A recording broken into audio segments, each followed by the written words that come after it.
안녕하세요. 맥키네시의 투자클럽입니다. 셀트리온. 자, 셀트리온 그룹의 3사의 2분기 실적 발표가 있었는데요. 주가는 이제 셀트리온 제약을 중심으로 해서 하방으로 좀 이제 움직였습니다. 그리고 이제 오늘 이제 3, 4병에 관해서 이 조회 공시가 이제 들어오는 날이었는데요. 여전히 이제 검토 중이다 이런 어떤 이야기로 셀트리온 제약이 가장 많이 하락하는 어떤 흐름을 보였죠. 자, 그래서 이 부분은 먼저 한번 살펴봐 드리도록 하겠습니다. 자, 먼저 개장 전 미증시 흐름들 좀 살펴보면요. 지금 이제 선물 흐름 같은 경우에는 나스닥이라든지 다우 S&P 흐름 자체가 일단은 흐름은 나쁘지 않습니다. 그래서 스탁 퓨처가 조금씩 이제 뭐 큰 폭은 아닙니다만 천천히 이렇게 조금 이제 올라가고 있는 부분들이 이번 주에 이제 리테일 관련되는 헤비 위크죠. 뭐 대표적으로 리테일 관련되는 뭐 홈디포라든지 미국에서는 이제 건자재 관련되는 부분들이 원체 이제 인건비가 비싸니까 자기 스스로 이렇게 뭐 집수리 같은 걸 많이 하기 때문에 홈디포 관련되는 부분들도 있고 그다음에 월마트라든지 그다음 백화점 관련되는 부분들의 어떤 실적 발표를 앞두고 있어서 이런 부분들의 어떤 영향으로 선물 흐름은 그렇게 나쁘지 않습니다. 유가 조금 빠지고 있고 금값 관련되는 부분들도 하락 흐름이 나오고 있고요. 자, 테슬라 관련되는 부분은 중국에서 이제 가격 인하 관련되는 부분이 나오면서 이런 흐름들이 이제 자동차주에도 트리거가 되어서 좀 빠지는 흐름에 영향을 주고 있다. 최근에 이제 자동차 판매 관련되는 부분이 전기차뿐만 아니라 전반적으로 조금 이제 줄고 있다, 뭐 이런 이야기들이 나오고 있죠. 그 다음에 이제 테크 관련되는 종목들이 수익률 관련되는 문제를 가지고 있다. 뭐 이런 최근에 이제 테크 관련되는 부분이 엔비디아의 어떤 중심으로 좀 하락폭이 이제 반도체 소부장에도 영향을 좀 주고 있죠. 자, 그래서 국내 증시에서 이제 셀트리온 같은 경우에는 오늘 아침에 이제 개법이 되었다가 이 셀트리온 제약이 오늘 9% 빠졌죠. 셀트리온 제약이 이제 이렇게 흐름이 강하게 움직이는 요인은 딱 이제 3, 4병 관련되는 부분입니다. 실적은 셀트리온이나 셀트리온 헬스케어에 비해서 좋았는데 셀트리온 제약이 이렇게 세게 이렇게 하방이 내려가는 거는 합병에 관련되는 부분이고, 그리고 수급 관련되는 부분에서도 오늘 프로그램 쪽에서 아침부터 이제 물량이 나오면서 외국계 기관들이 이렇게 수급의 영향도 있었고, 이런 흐름으로 보시면 3분봉을 보시면 아침에 그냥 쭉 빠져버렸어요. 아침에 시작하자마자 밀어내는 어떤 이제 장대 연봉이 바로 이제 발생하고, 이렇게 장대 연봉이 나오고 난 다음에 일봉이든 뭐든 이렇게 이 연봉을 빠르게 이렇게 시간 안에 커버링을 못하면 계속 이제 조정 흐름이죠. 그래서 이 연봉이 나오고 난 다음에 이 부분에서 이제 추가 하락은 이제 나오진 않았습니다만 8만원대 초반에서 계속 이제 형보하는 흐름을 결과적으로 보였죠. 거기에 프로그램이라든지 이런 부분들이 영향, 외국계도 오늘 많이 팔고, 이 흐름에서 이제 헬스케어 같은 경우에도 아침에 내려갔다가 반등이 나왔습니다만, 그 시간에도 이제 2.84 더 빠졌지 않습니까? 셀트리온 같은 경우에는, 아침에 또 15만원대까지 밀렸다가 15만 5천원대까지 나왔다가 다시 또 시간에 2,500원 빠져가지고, 15만 1,500원. 15만원대 회복을 나름 하고 난 다음에, 이 부분에서 오늘 이제 굉장히 좀 중요한 입장이잖아요. 지난주에 사실은, 이 이제 양봉을 만들고 나온 다음에, 이제 볼린저 밴드 상단, 뭔가 차트상으로 뭔가 굉장히 중요한 위치만 가면은, 이런 어떤 수급의 압박이 셀트리온 쪽은, 계속 나오는데, 오늘은 뭐 셀트리온 헬스케어나, 제약 쪽의 어떤 흐름들이 이제, 수급 쪽에서 이렇게, 뭐 외국인의 기관이나 프로그램 쪽 매도는 셀트리온은 그나마 이제 프로그램이나 외국계는 매수세가 들어왔기 때문에 밑꼬리가 좀 나왔습니다만 이 부분들이 시간에는 또 영향을 주면서 1.62% 빠지고 공매도 매매 비중은 뭐 5.23 정도로 셀트리온 헬스케어가 공매도 매매 중에 5%고, 제약이 10%로, 제약이 이제 또 오늘 강한 또 압박을 받으면서 합병에 대한 이슈와 실적에 관련되는 부분이 영향을 받으면서 올라올 때는 천천히 올라가고 빠질 때는 세게 또 몰아치는 부분들이 오늘 셀트리온 제약 중심으로 좀 나타났다. 이렇게 봐야 되겠죠. 결과적으로는 이제 오늘 공시 관련되는 부분에서 이 공시 관련되는 부분들은 이제 오후에 나왔지 않습니까? 이 3시 넘어서 합병 관련되는 부분 오늘 이제 나오는 부분인데 7월 달에 이제 이 조회 공시가 나오고 난 다음에 여기서 이제 합병 주관사 관련되는 선정 완료했다는 소식으로 그 당시에 이제 나름 이제 셀트리온 제약의 흐름은 괜찮았는데 그 뒤에 이제 추가적으로 이제 뭐 합병 대상 시기 방법 형태에 대해서는 최종 확정된 내용이 없다.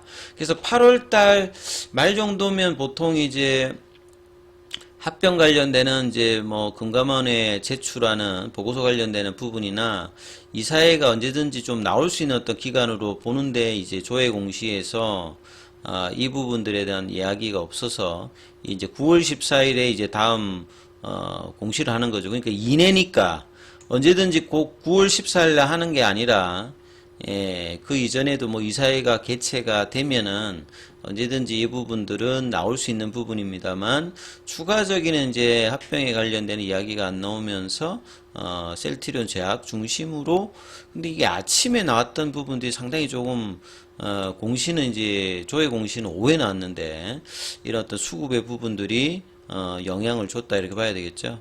그래서 기사 관련되는 부분을 보면 이제 셀트리온 관련되는 이제 매출 관련되는 부분, 실적 관련되는 부분에서 2분기 매출액이 5,240억, 영업이익이 1,830억 정도거든요. 그래서 전년 동기 대비해서 매출은 12%, 영업이익은 10%, OP 마진은 0.8% 교체됐는데 작년에 이제 1분기가 별로 안 좋았죠. 작년에는 1분기가 안 좋아졌고 2분기가 좋아지면서 증권사 하우스들이 2분기 실적을 보고 목표가를 막 SK증권 같은 경우는 30만원 가까이도 올려놨는데 올해는 작년에 1분기가 안 좋았기 때문에 올해는 1분기가 좋았죠. 그래서 1분기가 좋으면서 또 이제 셀트리온의 기관들의 그 목표 주가를 높여놨거든요.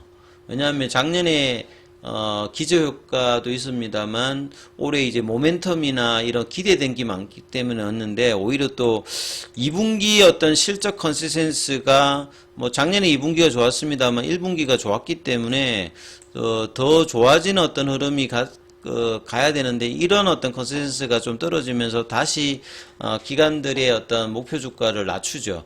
근데 재밌는 거는 셀트리온의 어떤 목표 주가는 3개월 단위로 계속 이게 바뀌고 있는 것 같아요. 보통 이제 기관들이 목표 주가를 하는 거는 이제 1년 정도 뒤에 어떤 가격을 산정해서 이제 목표 의견이라든지 투자 의견이라든지 목표 주가를 선정하는데 이렇게 이제 목표 주가를 커버리지 하고 난 다음에 3개월 단위로 계속 이제 가격을 올렸다, 투자 의견도 이제 개진했다 이런 어떤 흐름들을 보여주고 있는데요. 그래서 뭐 이 흐름에서 이제 2분기 실적이 또 나빠졌기 때문에 작년 대비해서 근데 3분기 이제 실적에 대한 어떤 흐름이 어떤에 따라서 또 이제 또 한 2달 정도 있으면 또 이제 목표 가격이 또 바뀌겠죠.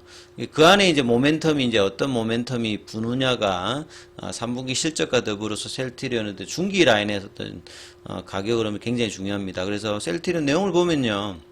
국제 조달 입찰 시기가 조정되었다. 이게 무슨 말이냐면 이 셀트리온이 이제 그 케미칼 쪽도 그렇고요. 뭐 바이오 시밀러 관련되는 부분에도 이제 국제 조달 관련되는 부분이 있는데 이번에 이제 이야기한 거는 합성 의약품.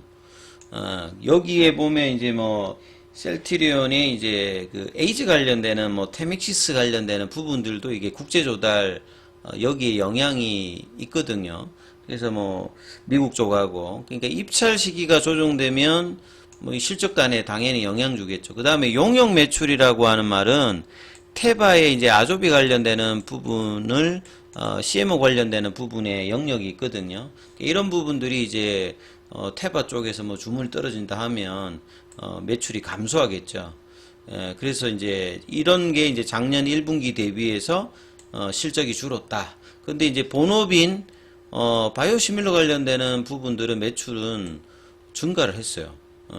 매출이 이제 그 케미칼 관련되는 부분이 이제 수익사는 좀 뭐 떨어집니다만 이게 매출에 영향이 있는 부분이라 이렇게 보시면 되겠죠. 그 다음에 이제 CMO 관련되는 부분에 이 부분들. 그 다음에 이제 헬스케어 같은 경우에도 헬스케어에서 이야기하고 있는 유럽이나 미국 시장에서 지금 캐시카우 역할을 하고 있는 램시마나 트룩시마나 호주마나의 유럽, 미국에서 점유율은 여전히 견조해요. 근데 이제 이거로 주가가 이제 올라가고 떨어지는데 크게 영향을 주죠. 이 캐시카우를 가지고 셀트리온이 이제 향후에 이제 어떻게 하느냐 이 부분들이 중요하고 요거는 이제 주가 하방을 이제 막는 역할을 하는 겁니다. 그 다음에 이제 램시마 SC 같은 경우에는, 그러니까 사실 이제 램시마 SC나 유플라이마가 신약 회사로 넘어가기 중간 단계에서 굉장히 중요한 역할을 했는데, 오히려 이제 실적단이 영향을 받으면 이런 부분들이 기대감이 아니라 오히려 불확실성으로 셀트리온 쪽에서는 주가가 올해도 보면 반영을 하고 있다고 봐야 되겠죠. 램시마 SC 같은 경우 유럽에는 램시마대로 합산해서 68.5예요. 그래서 램시마나 램시마 SC에서 셀트리온 어떤 이 오리지널 대비해서 영향이 크기 때문에 미국에서 이제 10월달에 허가 획득하게 되면 오히려 이제 실적단에서는 램시마 SC 관련되는 부분의 어떤 기대감이 기관들은 훨씬 더 많습니다. 그러면 이런 부분들이 본격적으로 내년도의 어떤 기대감은 여전한 상태에서 밸류에이션 매력이 있지만 목표 주가를 가감하게 올리지는 않고 있는 어떤 상황이다. 이렇게 봐야 되겠죠. 그리고 향후에 이제 앞서 말씀드렸던 그 캐시카우는 계속 여전히 매출은 내고 있습니다만 새로운 뭔가가 이제 들어가야 되는 거죠. 항상 주가라고 하는 말은 이 기대감, 기존에 나왔던 어떤 기대감 말고 새로운 어떤 기대감이 들어와야 이 유동성의 어떤 공급과 더불어서 주가에 영향이 있는데, 이 졸레어라든지 스텔레라, 아일리아, 프롤리아, 악템나 관련되는 부분이 나중에 이제 허가 이후에 지금 이제 직판으로 구성하고 있는 유럽이나 미국에서 어느 정도 이제 올해 내년도에 결과가 나온다고 하면 나중에 이제 이런 부분들이 이제 허가 이후에 판매량이라든지 이럴 때 이제 목표 주가가 중장기적으로는 나중에 좀 많이 바뀔 수 있는 요인이 될 수 있다고 봐야 되겠죠. 그리고 이제 지금 진행하고 있는 바이오시밀러 관련되는 사업에서는 회사가 차질 없이 진행하고 있다. 요런 내용들이죠. 그리고 램시마 SC 관련되는 부분들은 10월 달에 허가 기대가는데 이 부분도 정말 이제 일정대로 되느냐 안 되느냐가 또 이제 나중에 또 영향이 또 있을 것 같고요. 결과적으로 이제 2030년도까지 포트폴리오에서 40%는 이제 신약 관련되는 부분으로 넣겠다라고 이제 회사가 이야기를 하고 있기 때문에 신약 개발 회사로 이제 도약을 하기 위해서 뭐 ADC라든지 이종항체라든지 항체 신약, 마이크로바이옴, 근데 여기에 이제 구체적인 부분들은 내년도에 이제 본격화 되겠죠. 그래서 지금은 이제 이런 신약 개발 회사 기업으로 멀티플 준다든지 이런 부분들도 전혀 없습니다. 그래서 이 단계의 어떤 기대감들이 이제 실적이 좋으면서 기대감이 나오면서 유동성이 나오면 이 부분들을 장기적으로는 나중에 뭐 반영을 할 단계가 오겠죠.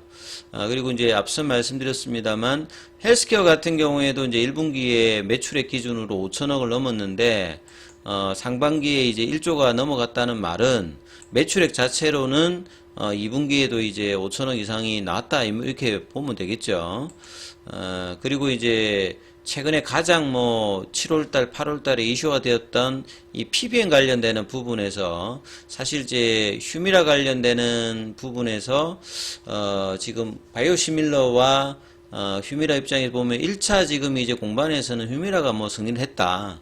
그래서 고농도로 이제 진행되었던 국내 이제 업체들보다는 저농도라든지 이런 어떤 부분들이 이제 포뮬라리에 뭐 이렇게 등재가 되는 어떤 경우가 PBM 쪽에서 많았기 때문에 상대적으로 이제 뭐 WAC 가격도 할인율이 작고 수익성 위주로 갔던 셀트리온 입장에서는 이런 부분에 오히려 이제 불확실성이라든지 이제 반사 이익보다는 좀 이제 불확실성으로 주가에도 좀 반영을 했는데요. 근데 본 게임은 여기도 역시 2024년도입니다. 그래서 끝난 것이 아니라 이제 9월달 이후부터 이제 본격적으로 이제 어떤 구조가 이제 형성이 되는지.